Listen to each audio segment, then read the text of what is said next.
Can I ask you a question? What? How much money you make working here? I make enough. Enough to do what? They couldn't pay me enough to smell motherfuckers' feet all day. That's right. You could be making a lot more money than what you're making up in here if you would just use what you got to get what you want and stop messing with this chump change.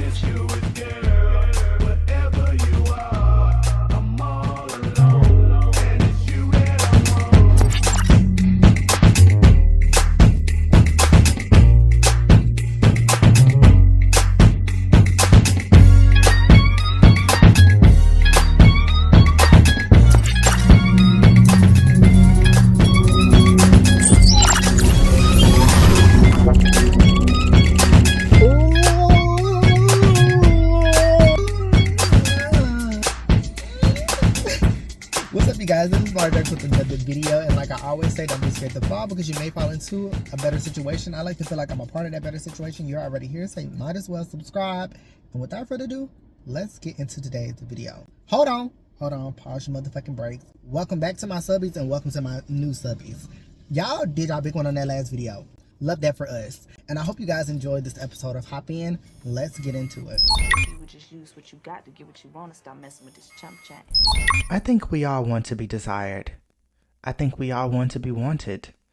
What if I chose to lean into my sex appeal? Could my beauty grant me the financial success like some of the celebrities who sell sex? I think that beauty has always kind of been admired by men and women. I feel like because of the patriarchy, a lot of men desire sex more than women because they're taught to desire sex more than women. Studies show that when a man sees an attractive woman, his brain's ventral tegmental area literally spikes. That's like a release of dopamine, and dopamine is like a feeling of giddiness. You're supposed to earn that feeling. You're supposed to earn the feeling of an orgasm. You're supposed to earn dopamine.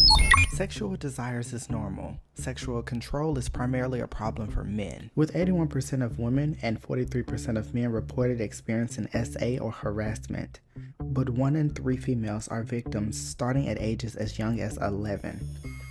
The need to please is more evident in men. While men carry SA statistics, beauty is also weaponized from woman to woman. I have to explain this to my clients because they don't get it. But I'll have a gorgeous client come in, like a 10, and she'll be like, why is this? I'm like, sweetie, it's because of how you look. And so I have to break it down for them. Then I also have to like teach them how to be more cautious and then how to handle themselves because of what they look like. There's a whole shift in it. So if you're constantly complimented on your looks, there are higher risks for you, okay? In work, in school, in religion, and whatever you do, people are anxiously waiting to see you fail, okay?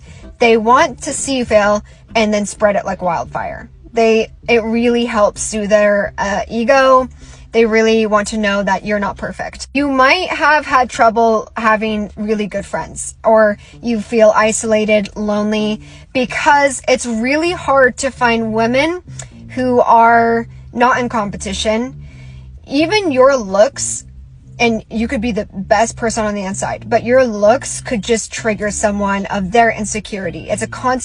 You're a constant reminder for them. Also, a lot of women, if they see you as a threat, they're gonna try to drag you to be extremely close to them because they want to be you. I agree with everything that she said in the video, and I know that all of this is true. Why she is a woman, and I think that this is also something that exists for women, but this also exists for men. And I think that because gay men and women are more intact with their emotions, they're more competitive with one another.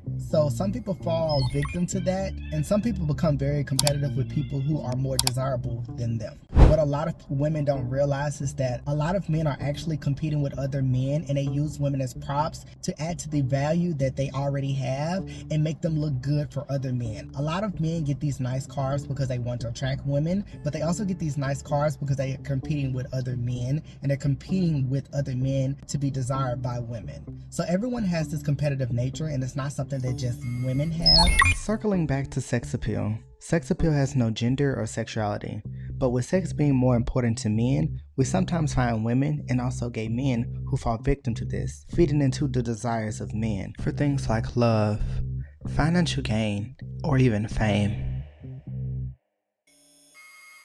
While I do feel like these sexual urges can't be controlled because they are a natural part of females and males' lives, but I feel like the urges are a bit more stronger because of the patriarchy and because of a lot of men are told that they deserve to be catered to even in a sexual manner. A lot of gay men feel the exact same way, that they deserve to be catered to if they provide.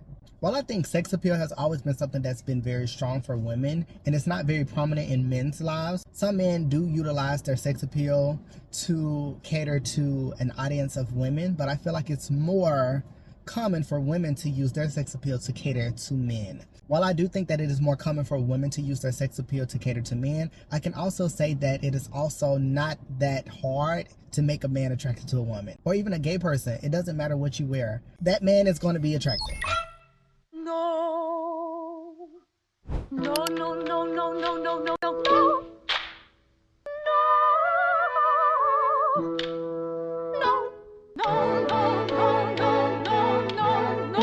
But I prefer a man who lives and gives expensive.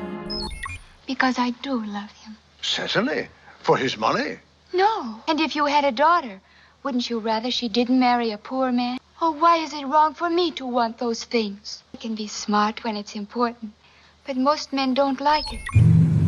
What are you talking about? Men aren't attentive to girls who wear glasses. I just gotta feel it.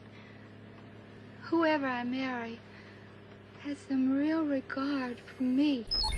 Marilyn Monroe is someone that I have always kind of been so interested in. I've watched so many documentaries about Marilyn Monroe, and I wanted to see how she was able to make a living out of having an amazing face. Marilyn Monroe was really desired by a lot of people, and she was the first mainstream woman to make her sex appeal an actual career. What a lot of people don't know is that not only was she beautiful, but she was smart, she was intelligent, and she was an amazing actor, and she could also sing. I think that her sex appeal was something that she used, but it wasn't all that she had to offer. And I feel like this is something that a lot of women have to deal with. It doesn't matter the other qualities, the other talents, the other values that you possess. It doesn't matter. What only matters is that sex appeal caters to that man, so that is all that people will remember. That is all that people will remember you for. A lot of people like Kim Kardashian are looking to replace in today's time. When those celebrities look to fill those places, that's when the general public also looks to fill those places as well, or to have some type of stardom for those exact same reasons, because they saw how it benefited her. You can find yourself lost in the benefits of being desired. The money, the trips, the intimacy, the fame, the fortune, everything that comes with it.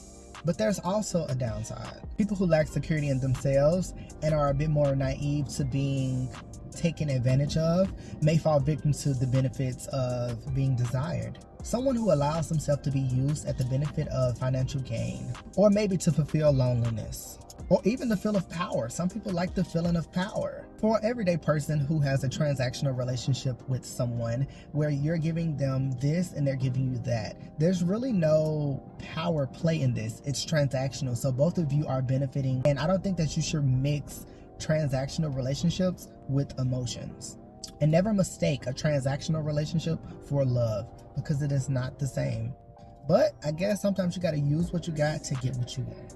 Today in the media, we have so many people who sell sex appeal, not just women, but it's also men. I think it's more common in women because it's more beneficial. I think it's more common in women only because a lot of men aren't comfortable with selling sex appeal, and a lot of men can't sell sex appeal. There's so many different reasons, but I feel like the main reason why a lot of men don't sell sex appeal or can't sell sex appeal is because they don't have sex appeal. To have a charm to where people lust over you, you have to have a certain type of demeanor to be able to broadcast that energy outward and attract people in a way that is seductive. Today and also in the past, we have so many examples of people, females and males, who sold sex appeal.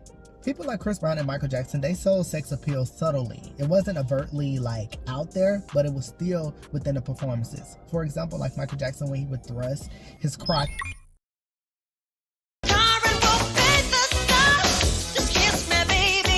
Why do you always grab your crotch?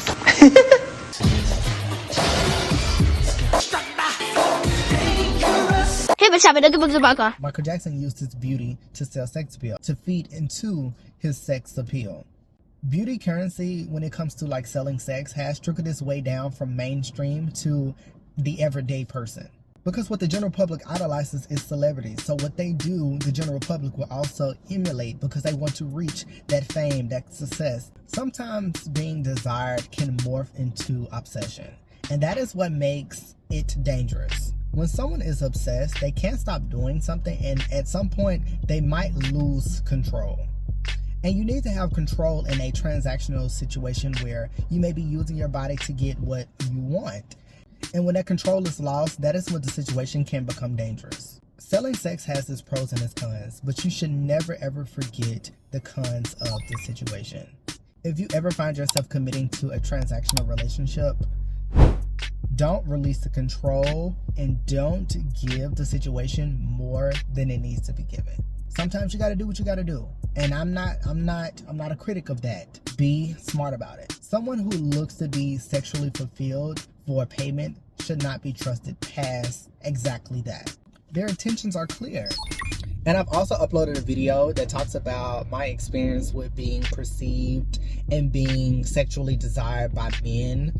I'm someone who leans into their sex appeal. Like, I love showing my body. It's something that I love to do. And also, to add in there, I love photography. I love showing my body within the photography. I love creating a moment. I love editing. Just bringing all of that together has created a space for a man to look at me in a sexual way. But I had to learn that I was feeding into it.